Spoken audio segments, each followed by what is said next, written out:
moving on to 4A, Yeah. Aledo's been so dominant all year and found themselves at halftime in a little bit of a struggle, which they had not been in the entire year. But again, they just did what they do. They were more methodical than they've been, and they find themselves where everybody thought they would be, playing for a state championship against Brenham. They don't have any holes. I mean, you would go, well, they're a running team, but they can pass and they have speed. Their defense is terrific and they're not banged up. So I really like Aledo. Now the one, again, you get in, you live in a certain part of the state. Brenham is a really good program, and their coach, Glenn West, and they have big-time players. If you look at A&M's roster in Texas and Oklahoma, you'll see some Brenham Cubs on there. So they have a talent pool. And Glenn West is one of those, kind of smaller coaches that doesn't get a lot of publicity. But when you're at the Texas High School Coaches Association, it's like, ooh, there's Glenn West. He is really well respected for his football knowledge. So, and it's going to be played pretty straight. If you want to see what a true 4-3 is without much adjusting, you're going to see it. You're going to see it in this game. And they play it, and they make the adjustments within that. But there's no gimmicks on Aledo's defense. They're just going to play. So it'll be interesting to see how this matchup plays out. And I think this will be the best game of the state final weekend. Yeah, and you could be right. The thing that would worry me a little bit with Brenham, they had a 3-week stretch there where they gave up 30 points 3 weeks in a row. And you cannot let Aledo, and we talked about it last week, you cannot let them start scoring and get that ball rolling, because all of a sudden you're going to find yourself trying to make up 21, 28 points against that defense, and that's not going to happen. You got to play it and keep them close. You got to make some big plays of your own. You got to get some turnovers.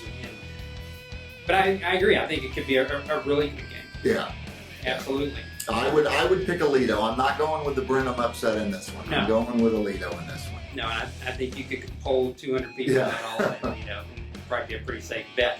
The other game, and maybe it's hard to say a better game than Allen DeSoto, but quite possibly the Guyer Highland Park game this weekend. That was an epic game as well. And Guyer really, other than against Cedar Hill early in the year, they've not been challenged the entire year. Kind of like Aledo, just hadn't been challenged. And they pulled it out. It didn't look like they were even going to score against Highland Park. Mark Howarth and his defense over there at Highland Park, they had a great game plan. The kids were executing it. And late, Guyer got it going, outscored them 22-6 in the fourth quarter, and so they play on. But I tell you what, the Highland Park kids, nothing but a tremendous amount of respect as always for those kids, and Brooks Bergen back there at quarterback. He battled the elements. He battled playing against a great Guyer defense. And I tell you what, for Highland Park to go into next season with that kid back at quarterback, you got to feel good about next year. Well, I would say Highland Park, and they've got a really good freshman team, really good middle school teams. They're going up a division, which will have a really big impact. But they're kind of having a little bit of a bubble of some pretty good players going through there. And, their defensive coordinator, Mark Howarth, talk about a guy who runs multiple defenses. I don't even know what you call him. I guess you could, a 4-3 or a 3-4. But there's no telling what he's going to run out there. And he's got this great knack he's got a couple of good defensive backs, Robert Minkin and Boone Bakic, and he gives them the ability to go ahead to jump routes. The linemen do assignment football, the linebackers do assignment, so all your trick plays go out the window. And your misdirection play. So they did have a great game. Guyer had to muster up everything, and Guyer was a much better team. I mean, I don't know how, there can't be 4 or 5 guys on Highland Park that you would go, I'll take that one. I'll take that one over Guyer. I'll take that one. I mean, Guyer had an edge at almost every spot, which speaks to Guyer being, a pretty formidable state champion. And then on the flip side of that, I think Guyer will win. And I'll throw this sort of futuristic comment out there that if you have not heard of Derek Robertson in 4 years, Texas will be looking for another head coach, because he is exactly what's happened. He is a great defensive lineman. Yes. He will be a defensive lineman people will leave this game talking about. But if in 4 years you've never even heard of Derek Robertson, he's committed to Texas, he'll sign with them. Whoever it is they have as a head coach, well, that's exactly what's happening. They're having these players that are tremendous players that they go and they just sort of disappear. And not to put all the pressure on him, but as an example of the type of players, and he's going to make it interesting all by himself. Oh, no question. Because he's a transcendent kind of line. I mean, he'll run down Jared Hurd a couple times. Gerard's going to go to Texas and be on the same team. Well, right. This will be the first of many he's going to be tackled by Robertson. Yeah, and he had 4 sacks last week, giving him 20 for the year. And you're right, and Guyer's really going to have to account for him on every play. And, going back to the game, and you said it best, I can't think of a worse week, because, a lot of people came out of the game saying, gosh, why did Guyer struggle so much? There couldn't have been a worse week to face a Mark Howarth defense, because they are so multiple, and you had such a short week. You play on Monday night because of all the ice, and so you've got just a few days for your coaches to really go over game film from Highland Park and try to figure out what's he going to do against us, and then convey that to your kids, and then for your kids to, and then having to adjust during the game, and so perfect storm there. But again, you got to credit those kids for Highland Park, because they went out and did exactly what they were supposed to do, and Gerard Hurd did what he was supposed to do. He took over that game and made plays. They're going to play a San Antonio Brennan team that's on average has outscored their opponents 54-3 this year. So they're not getting any cupcake game here for the state championship, and for that reason, I think it was great that Guyer had to go through what they had to go through Saturday, because they had not been, like I said, they had not been challenged since the Cedar game back in week 2. I think this was good timing for them to have to fight to win a game. I agree, and I do think it was good timing, and you have to win the game, you have to make the play to score with 58 seconds left. Right. And because what you certainly see in the state playoffs is you see a lot of teams who have not been physically pressed. They're sort of coasting, and then all of a sudden they're tired and they're cold, or it's windy, or it's wet, or they're just tired, and the other team's pretty good, and this drive is it. Right. We either do it, we either put together about 6 first downs, or we lose. And a lot of them react very differently because they have not been in that situation. So I do agree that the Guyer, having been through that last week, that mental preparedness of, that could very well be, we're going to get the punt, we're going to get it, on the 30-yard line, and we're going to have 2.5 minutes, and we either score or we lose. Right.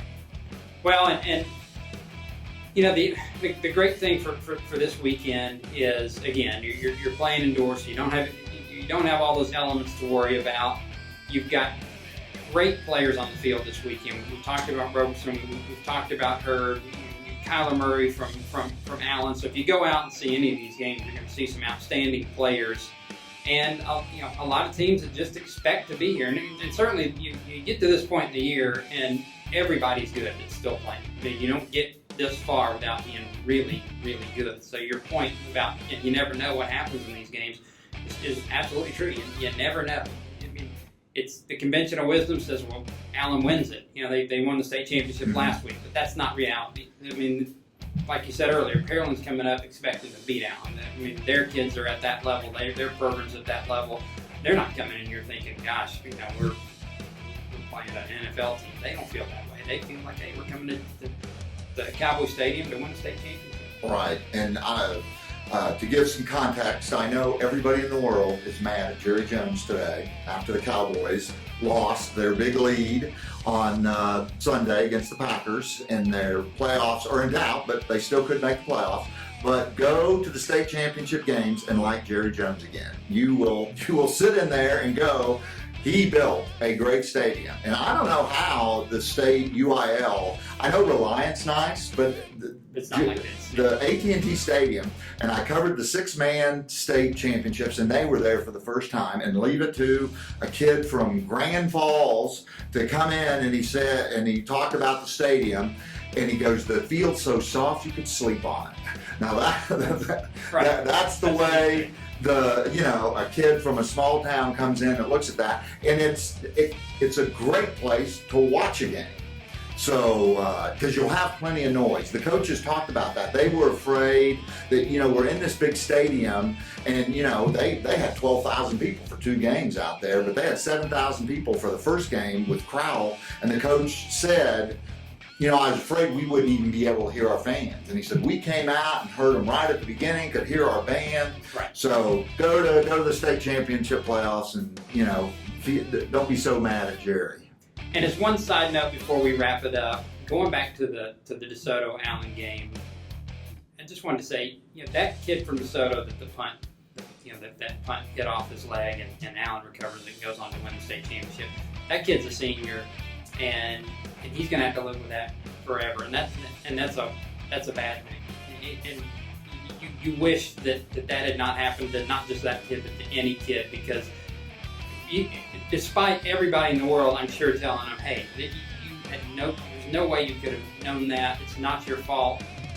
We all know when something like that happens, we're the toughest on ourselves. So if you're watching this and you know that kid, you need to give him a hug. And that's a tough thing to go through, and I'm sure those coaches and his teammates have been supportive of him, as they should be. But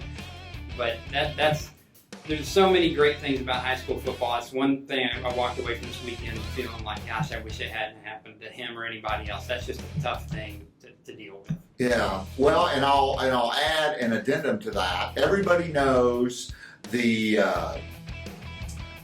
famous Texas-Oklahoma play, where Oklahoma's Roy Williams jumps over the lineman, hits Phil Sims, Chris Sims, hits Chris Sims, and then makes the, all the highlight reels, had probably a little bit of effect on Mac Brown even resigning so many years later, just because of that whole OU trouble. Well, the lineman that was supposed to block